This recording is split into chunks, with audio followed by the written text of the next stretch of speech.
Hello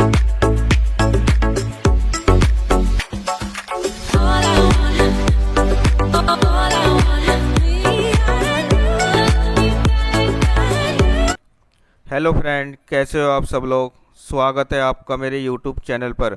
आज की मेरी यह वीडियो सभी EPS 95 पेंशनरों के लिए बहुत ही ज़्यादा इम्पोर्टेंट होने वाली है, क्योंकि आज की इस वीडियो में 78 लाख पेंशन भोगियों को एक बड़ी खुशखबरी मिलने वाली है। इसलिए फ्रेंड, वीडियो को बिल्कुल भी स्किप ना करें और वीडियो को एंड तक जरूर देखें। और अगर आप मेरे चैनल पर नए हैं तो प्लीज़ मेरे चैनल को ज़रूर सब्सक्राइब कीजिएगा और साथ में बेल आइकॉन, जिससे आपको आगे भी इसी तरह की नई नई वीडियो और अपडेट देखने को मिलती रहे। तो चलिए जानते हैं कि जो हमारे केंद्रीय श्रम मंत्री हैं मनसुख मांडविया जी, उन्होंने मिनिमम पेंशन की बढ़ोतरी को लेकर क्या कहा। फ्रेंड देखिए, अपडेट हमारे सामने है। यहाँ पर लिखा हुआ है 78 लाख पेंशन भोगियों को मिलेगी खुशखबरी। मिनिमम पेंशन बढ़ोतरी और फ्री मेडिकल फैसिलिटी को लेकर आया एक बड़ा update. EPS 95 latest news. EPS 95 राष्ट्रीय संघर्ष समिति NAC ने कहा है कि हाल में ही श्रम मंत्री और वित्त मंत्री दोनों के साथ हुई चर्चा में न्यूनतम पेंशन में जल्दी बढ़ोतरी का आश्वासन दिया गया है। पेंशन भोगियों के संगठन EPS 95 आंदोलन समिति ने शनिवार को कहा है कि केंद्रीय श्रम मंत्री मनसुख मांडविया ने उनकी मांगों पर त्वरित कार्रवाई का आश्वासन दिया है। पेंशन भोगियों के संगठन की ओर से जारी एक बयान में कहा गया है कि श्रम मंत्री मनसुख मांडविया ने देश भर के 78 लाख EPS 95 पेंशन भोगियों की लंबे समय से लंबित मांगों पर सकारात्मक रुख अपनाया है। बयान के अनुसार इन मांगों में न्यूनतम पेंशन वृद्धि, पेंशन भोगियों और उनके जीवन साथी के लिए मुफ्त चिकित्सा सुविधा का प्रावधान और उच्च पेंशन लाभ के लिए आवेदनों में त्रुटियों को सुधारना शामिल है। इसमें कहा गया है कि मंत्री ने प्रतिनिधिमंडल को इन मुद्दों के त्वरित समाधान का आश्वासन दिया।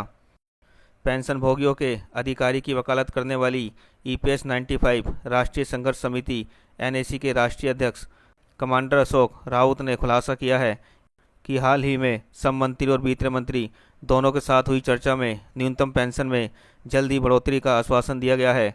हालांकि केंद्रीय बजट 2025-26 में ऐसी कोई घोषणा न होने से पेंशन भोगियों को व्यापक में निराशा है। इसके मैनेजर शुक्रवार को श्रम मंत्री और NAC के एक प्रतिनिधिमंडल के बीच एक महत्वपूर्ण बैठक हुई। चर्चा के दौरान श्रम मंत्री मनसुख मांडविया ने पेंशन भोगियों की चिंताओं को दूर करने के लिए सरकार की प्रतिबद्धता की पुष्टि की।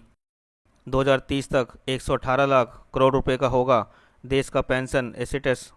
भारत का pension assets under management AUM 2030 तक बढ़कर 118 लाख करोड़ रुपए होने का अनुमान है और इसमें नेशनल पेंशन सिस्टम NPS की हिस्सेदारी 25% के करीब हो सकती है। यह जानकारी एक रिपोर्ट में दी गई।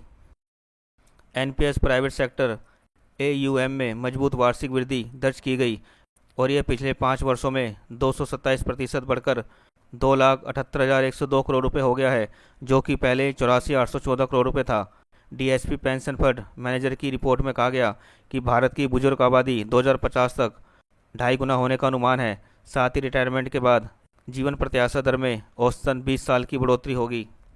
तो फ्रेंड, आपने देखा कि किस तरह जो हमारे केंद्रीय श्रम मंत्री है मनसुख मांडविया जी, उन्होंने यहाँ पर EPS पेंशन बढ़ोतरी को लेकर क्या बयान दिया और वित्त मंत्री के साथ भी चर्चा हुई। तो फ्रेंड, बहुत जल्दी हमें EPS 95 पेंशन की बढ़ोतरी को लेकर एक बहुत ही ज़्यादा खुशखबरी मिलने वाली है। तो आई होप फ्रेंड कि आप सारी जानकारी अच्छे से समझ गए होंगे। तो ये गुड न्यूज़ आप सभी EPS 95 पेंशनरों के लिए थी।